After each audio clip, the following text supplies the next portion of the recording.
ఇంఫాల్ వీధిలో పెట్రోల్ బాటిల్తో యువత హల్చల్ చేస్తుంది. తమ నాయకుని అరెస్టు చేస్తే తాము ఆత్మాహుతి చేసుకుంటామంటూ బెదిరిస్తుంది. మణిపూర్లో తాజాగా కనిపిస్తున్న దృశ్యం ఇది.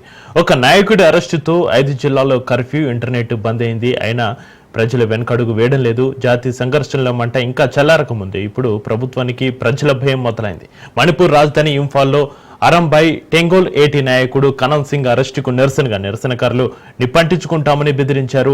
మైటీ కూకీ జాతి ఘర్షణలో పాల్గొన్నట్లు మైటీ కమ్యూనిటీకి చెందిన స్వచ్ఛంద సంస్థ నేత అరంబై టెంగోల్ ఏటీ నాయకుడి అరెస్టు చేయడంతో యువకులు తాము ఆత్మాహుతి చేసుకుంటామంటూ తలలపై పెట్రోల్ పోసుకున్నారు. కనన్ సింగ్ ను అరెస్టు ఇంఫాల్లో నిరసనలు చెలరేగే. నిరసనకారులు రోడ్డుపై టైర్లు తగలబెట్టి ఆందోళనకు దిగారు. ఇంఫాల్ నివాసితులు కొందరు కాల్పుల శబ్దం వినట్లుగా కూడా తెలిపారు. నిరసన దృశ్యాలలో నల్ల టీషర్ట్లు ధరించిన యువకుల గుంపు పెట్రోల్ బాటిల్ను పట్టుకుని కనిపించారు. ఈ సందర్భంగా వారు నినాదాలు చేశారు. తాము ఆయుధాలు వదులుకున్నామని, వరదల సమయంలో ప్రభుత్వం చేయాల్సిన పని చేయకుంటే తాము చేశామని, ఇప్పుడు తమ నాయకుని అరెస్ట్ చేయడం ఏం పద్ధతిని వారు ప్రశ్నిస్తున్నారు.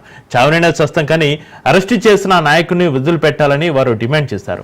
ఫిబ్రవరి 2024లో అదనపు పోలీసు సూపరింటెండెంట్ మొయ్ రాంగ్థెమ్ అమిత్ ఇంటిపై కూడా దాడి. ఆ తర్వాత సీనియర్ పోలీసు అధికారి కిడ్నాప్ లో కనన్ సింగ్ ప్రధాన నిందితుడు.